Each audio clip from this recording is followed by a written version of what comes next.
The term World War II was not used in the USSR because, in fact, the USSR participated in it from 1939 as an ally of Germany. And to avoid remembering this, a new name was invented, the Great Patriotic War, which covers the period from 1941 as if those 2 years of bloodshed across Europe never happened.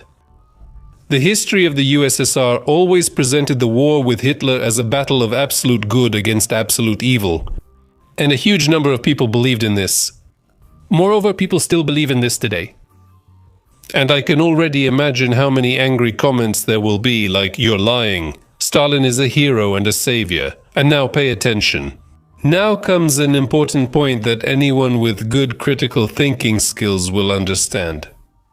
If I say that the USSR was not an absolute good, that absolutely does not mean that I am justifying Germany under Hitler. In fact, until 1941, Germany and the USSR did everything together. They practically entered Poland from both sides at the same time. While Hitler's Germans were bombing London and killing the French, Soviet soldiers were killing Finns and looting the Baltic countries. All of this was in unison until 1941, when one evil betrayed the other and attacked it. In general, today you will understand everything. As of today, there is a city and it's called Kaliningrad. But for 700 years before that, it bore the glorious name Royal Mountain Königsberg. Let's go step by step. I'm Semyon and this is MGSH TV. Let's start.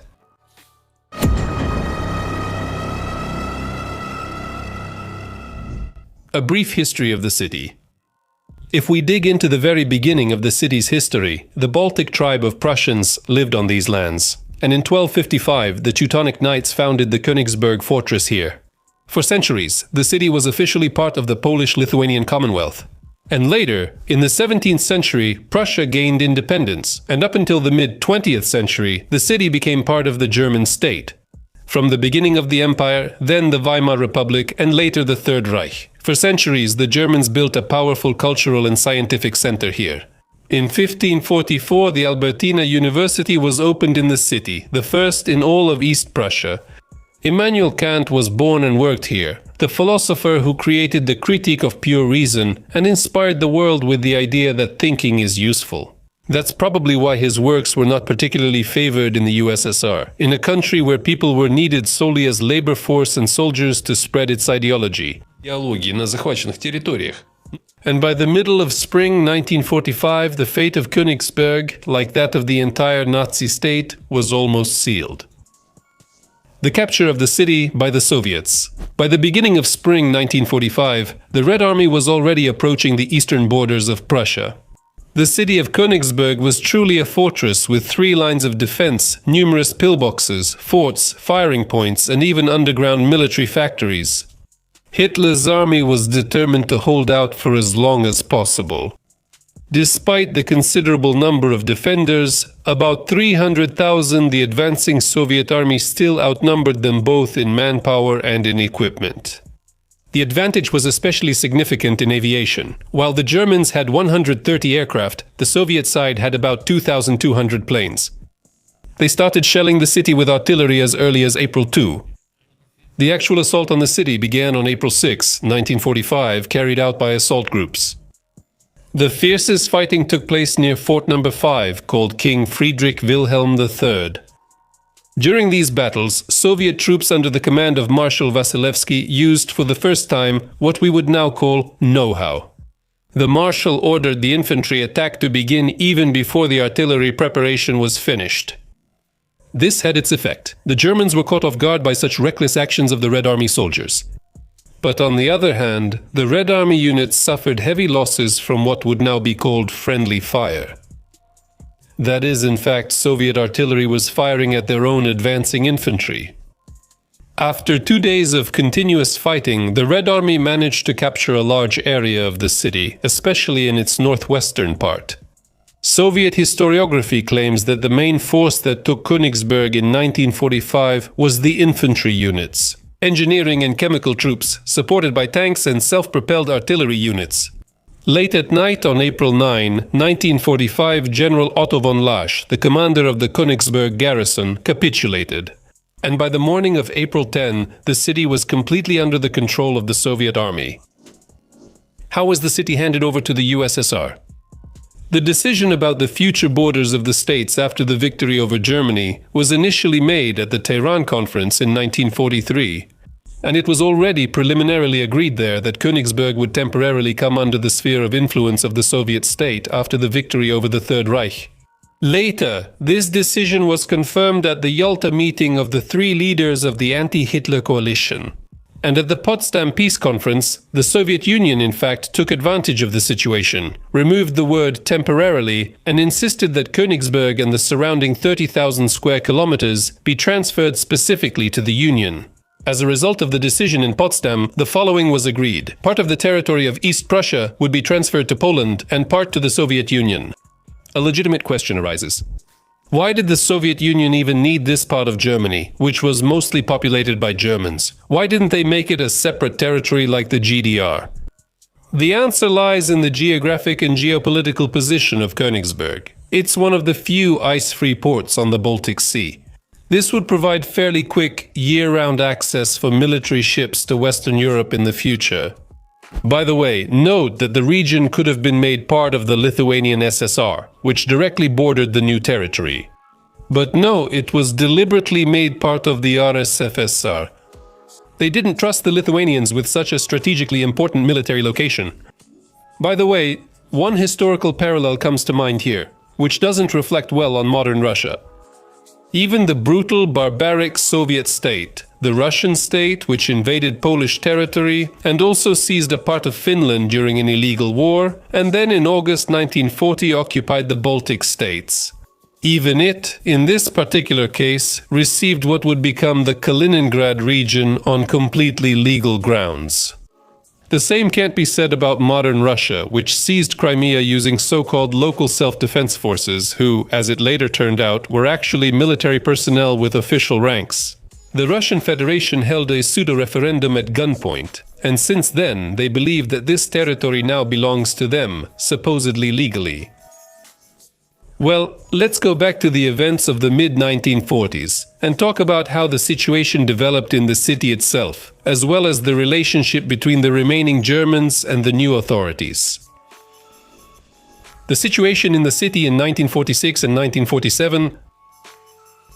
According to the census, in 1939 there were 1,086,000 people living in East Prussia, of which just over 350,000 lived in Königsberg itself. In April 1945, when the city was captured by Soviet troops, a count of local residents was carried out at the end of the month. In 1946, the USSR announced, Königsberg no longer exists, now it is Kaliningrad. In honor of Mikhail Kalinin, the so-called all-union elder who died on June 3, 1946, the man who signed death sentences for thousands of enemies of the people. What happened in Königsberg after its capture would have shocked even those who had witnessed violence, looting and murder. Why? Because the victors are allowed anything. As an example of the situation, I will quote the words of Soviet Army Colonel General Serov. The German population in the area is corrupting Soviet citizens and contributing to the spread of venereal diseases. How diplomatic. However, Comrade General deliberately turned a plus into a minus, effectively making the victim the culprit. Based on his words, you might think that crazed German women were throwing themselves at the newcomers and infecting them specifically with venereal diseases. It's clear the situation was the exact opposite. You know, sometimes such actions by the Soviets, both military and civilians, are often justified by the recent end of the war and the atrocities committed by the Germans. And that's why, supposedly, those who moved from the Tver or Yaroslavl regions treated the local Germans, to put it mildly, with little tolerance. By the way, in modern Russian media, this style of turning situations upside down is actually quite common. For them, it's always the Ukrainians' own fault that they're dying at the hands of Russian rapists, the Ukrainians are bombing their own cities, and in general, that they live on their own land and even have the audacity to resist. 80 years have passed, but the very principle of presenting information as we are kind and fluffy and everyone else is completely crazy animals hasn't changed. But let's go back to post-war Königsberg. After the war ended, when the city came under the jurisdiction of the USSR, people from the Soviet interior began to be resettled there en masse to restore and rebuild the city. The remaining Germans were also involved in this work, but not on equal terms at all. In fact, the Germans who remained in the city became unofficial prisoners. To receive their food rations, they were required to work all day long. And according to Soviet historiography, the coexistence of the locals and newcomers was acceptable. In the first year, there were even schools operating in German, and a German-language newspaper was published, just like in the old days. But even this relatively adequate situation did not last long. The main influx of settlers occurred in August 1946. Their number was about 12,000 people. But the city's overly meticulous leadership, perhaps in their desire to report as quickly as possible that the order had been fulfilled, didn't bother to think about how to feed these newly arrived people when there wasn't even enough food for the military and the local residents. After all, autumn was coming, and then winter.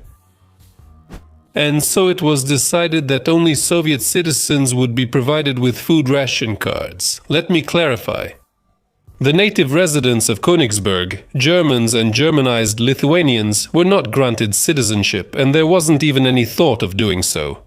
They were merely free labor, and German scientists were used to extract as much useful knowledge as possible in light of the growing Cold War.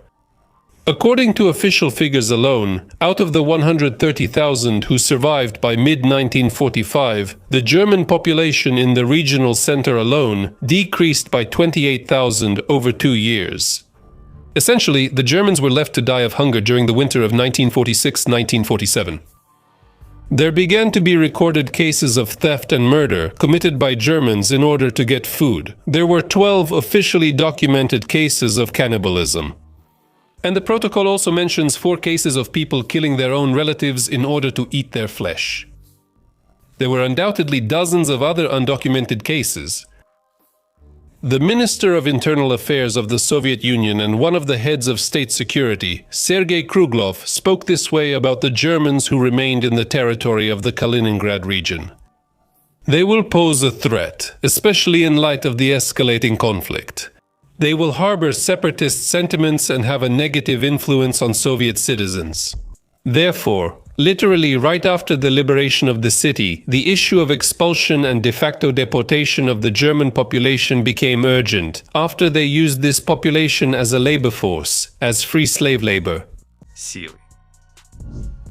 Выселение немцев. According to the approved doctrine, Russian historians are trying in every possible way to smooth over this topic. They cover themselves by saying that, unlike in Poland, on their new territories, people were almost forcibly sent back to Germany, while the Soviet leadership acted more loyally. They left the Germans on their territory, providing them with food. We already know the truth about the food supply. As for forced resettlement, both the Poles and the Czechs were acting based on the decision of the Potsdam Conference and had full legal rights to relocate Germans to the GDR. However, all these historians on the payroll for some reason remain silent about a very interesting fact. When the official decision to deport the Germans was made on October 11, 1947, the information that they could take up to 300 kilograms of personal belongings with them was not communicated to those being deported. So most people had to leave heading west, and many of them didn't even have any belongings left by that time. There were numerous reports of looting when the newcomers looted, simply stealing anything they could lay their hands on in the half-ruined homes of the Königsberg residents. The resettlement itself meant traveling in freight cars, where the conditions and treatment were worse than those for cattle. In fact, after 1948, only a few thousand Germans remained in the city, and even those were needed by the new authorities. And by 1951, their number had decreased to 1,000. There were many cases when the remaining Germans hid their origins for many years, even decades, trying in every possible way to integrate into Soviet society, forgetting about their belonging to the German nation. Some of them moved to Lithuania, where there was a chance to receive at least slightly more favorable treatment. The Soviet authorities officially justified the deportation of Germans by the need to protect the new borders. In reality, It was a cleansing of the territory from everyone who could remind people of the city's past. In the following years, after clearing Prussia of its native inhabitants, the Soviets turned to other aspects as well. The very fortress that once gave the city its German name was completely demolished by the Soviet authorities in the 1960s despite protests from historians and architects. In addition, the German cemeteries were eventually desecrated. Street names were changed to Soviet ones. Everything that reminded people of the past was destroyed. Everything was done deliberately so that people would forget that Kaliningrad was once Königsberg. We see the same thing happening now in Crimea, in Donbass, and in other occupied territories. Back then, in the middle of the 20th century, the USSR didn't just erase the German city from the map, it destroyed its memory. The USSR called it liberation. But let's be honest, when liberation is followed by murder, violence, and the destruction of an entire city, it's a crime with no statute of limitations. You know, Putin has claimed in many of his pseudoscientific articles that the cities of southern Ukraine are historically Russian. They were founded by Russians, and they need to be returned to their home harbor. But in fact, that's not true at all. Well then, by that logic, Königsberg itself should be returned as well, and that would actually make much more sense. But here, as always, it's not what you think, killed. It's something else here. Basically, the policy of double standards is nothing new. And going back to the topic of eviction, let's take one simple two-question test before we finish. Tell me, the German Plan Ost, which talked about deporting 75% of the population of the occupied territories elsewhere, is that evil? I think any reasonable person would answer yes. Then here's a second question right away. Is the expulsion of the entire German population from a city that had been German for 700 years a good thing? If the answer is yes here too, then explain how both can be true at the same time. After all, good and evil have no nationality and cannot have one. We need to call things by their proper names. Evil is evil. The USSR did what Germany wanted to do. In some cases, probably even more. But Germany was punished for its crimes while the USSR was not. And that's why we see modern Russia filled with this very evil. The Soviet Union avoided consequences for its crimes. And that's why we have what we have now. When evil realizes it can act with impunity, that's when slogans like "we can do it again" appear. And unfortunately, right now we see how modern Russia is repeating this, hoping for the same impunity.